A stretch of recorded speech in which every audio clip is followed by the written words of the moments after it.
How does a $20 million Evil Dead movie directed by one of the most exciting new voices in French horror manage to feel less like a groovy bloodbath and more like a grueling, mean-spirited chore? We were promised a hyper-violent, practical effects-driven siege from the director of Infested, but what we got was a film so hopelessly suffocated by corporate universe building and heavy-handed trauma metaphors that it completely forgets to have any twisted fun for. Now, I was dissecting the trailer along with everyone else, seeing that there had the characters from Evil Dead Rise return. The girl who was scalped and her possessed friend. And I was intrigued by this. We never really seen like a Evil Dead franchise be so interconnected with each other, especially these new movies. And she does return, and then she kills a couple of fishermen. The reason she returns is because Joseph in this movie discovered the Kandarian dagger that can kill Deadites.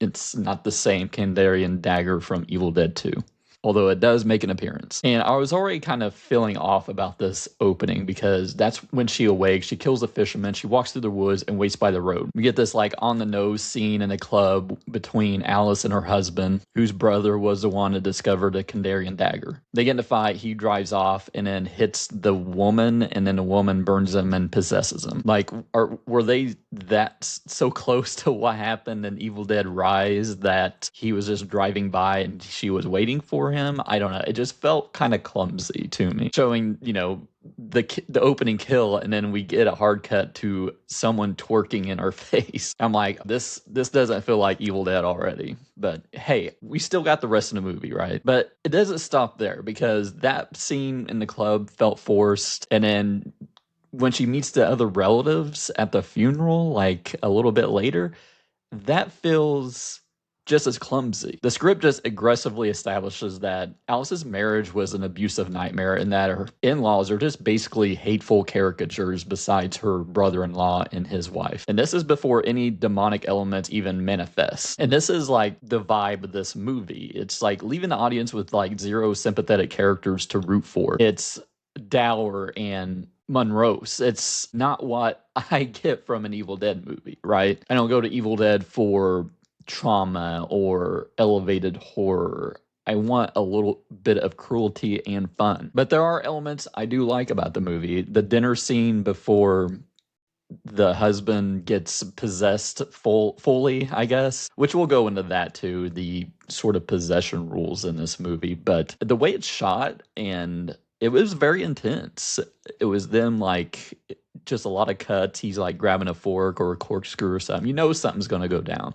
There's elements of that I really enjoyed. What it leads to, I did not. I'm not going to spoil it here, but it was just, it really turned me off from the movie, what happened, the escalation at that dinner table. But let's talk about the lore connection to this, because there's a lot of it in here. We just get a quick glimpse of Joseph discovering his grandfather Benjamin's research on the Necronomicon, which I wish we got a little bit more of, honestly. Like, instead of like the twerking in the club and the setup for his brother to get burned and possessed. But it mentions the original Evil Dead, some ties to the 2013 film, and Professor Nobi and the shadowy Circle of Wise Men cult, which I kind of like. I like that they delve into it a little bit more, but there's not a whole lot of time dealt with that. There's a part where Alice sees the pages from a Necronomicon and is about to say the fourth word, and she's like, nah, fuck this. I thought that was kind of funny. But it also has me kind of worried, especially with some of the in-credits stuff, because it seems like they're turning Evil Dead into a cohesive Marvel-style cinematic universe. It completely ruins its best asset, its status as an unpredictable, chaotic folklore anthology. Now let's talk about some of the Deadite rules in this, because it was kind of strange. I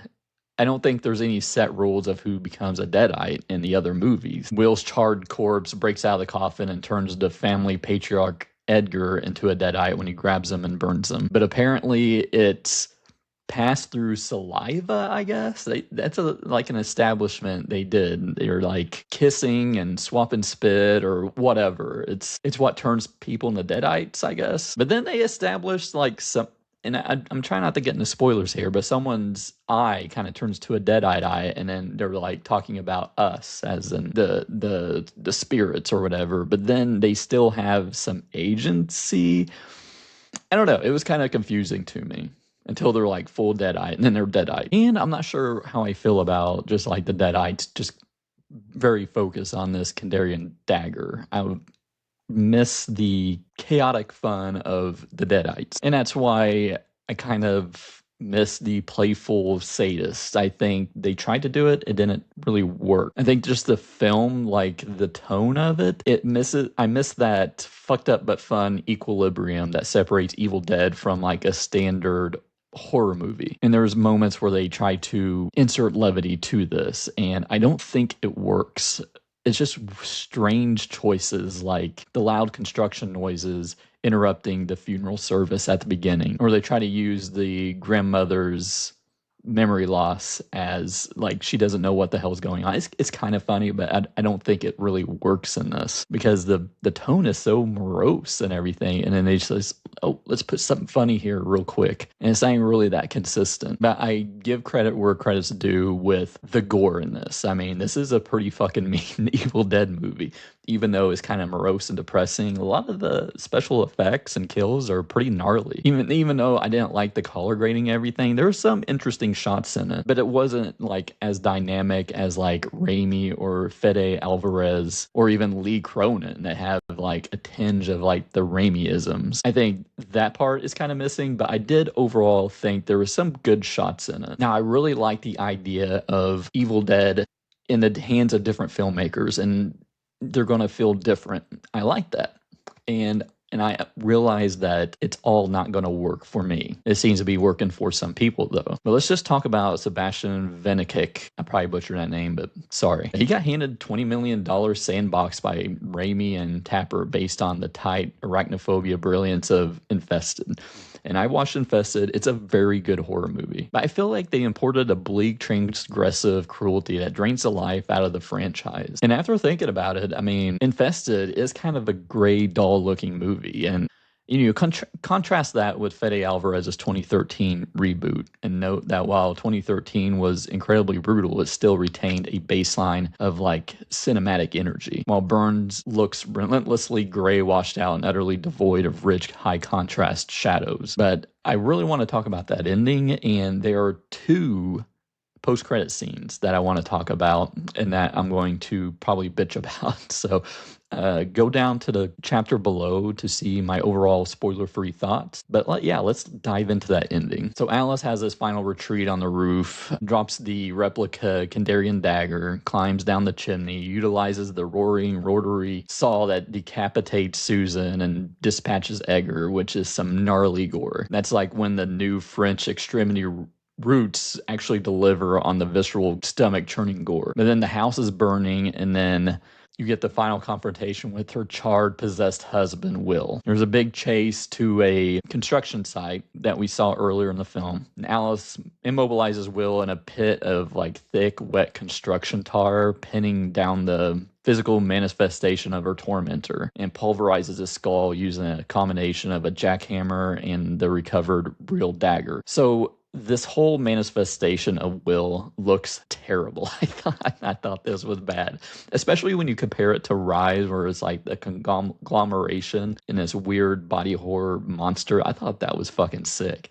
This, it looks like The Mummy, The Mummy from The Mummy in 1999. Even like the Mummy probably looked better in CGI than Will did here. I thought this was kind of a lame duck final boss, especially when you go back to Rise. But then after that, the blood-drenched Alice is rescued by paramedics against the classic survival horror finales. It really lacks the triumphant like defiance of Ash Williams, or even like the raw survival roar of Mia in 2013. I don't know, it just feels like hollow and exhausted.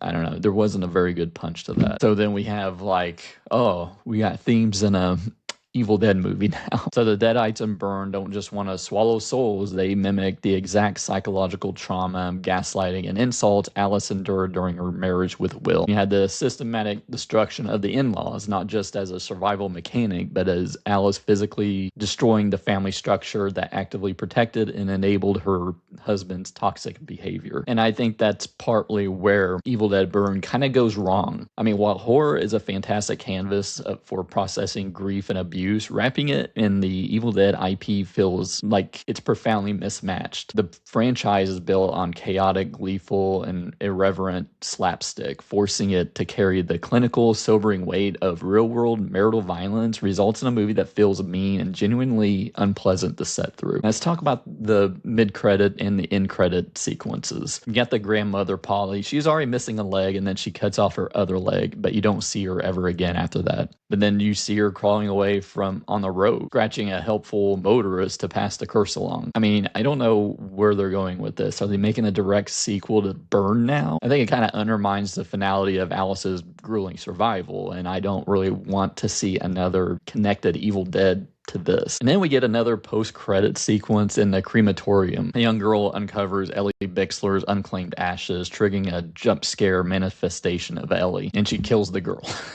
Now, this really bugged me. Like, the last time we saw her, she was goop. Like, how do you cremate goop? And why is she returning? Like, and okay, hardcore lore fans are buzzing about the multiple strains of the Necronomicon being loose in the world, but this marvelization of horror completely strips the franchise of its ancient, isolated mystique to me.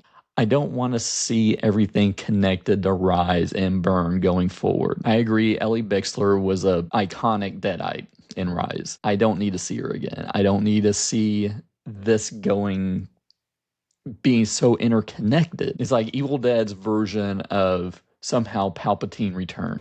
Somehow Palpatine returned. Evil Dead Burn is undeniably brutal, technically competent in its gore, and features a handful of genuinely intense sequences, like the claustrophobic car attack and the relentless dinner scene. But by stripping away the dark kinetic joy of the franchise, burdening the narrative with clinical trauma metaphors, and bogging it down with a desperate corporate mandate to build an Evil Dead universe, it loses its identity. It trades a groovy chainsaw ride for a dull, gray, and ultimately miserable slog. So I'm giving Evil Dead Burn a 2.5 out of 5. If you like your blood splatter served with the side of unrelentlessly joyless domestic misery, this one is entirely for you. 1973 prequel actually remembers how to have a good time. But what did you think of Evil Dead Burn? Let me know down in the comments below. If you enjoyed this video, hit that like button and consider subscribing. If you want to support the channel a little further, hit that join button down below and join our memberships. Thanks for watching, and I'll see you next time.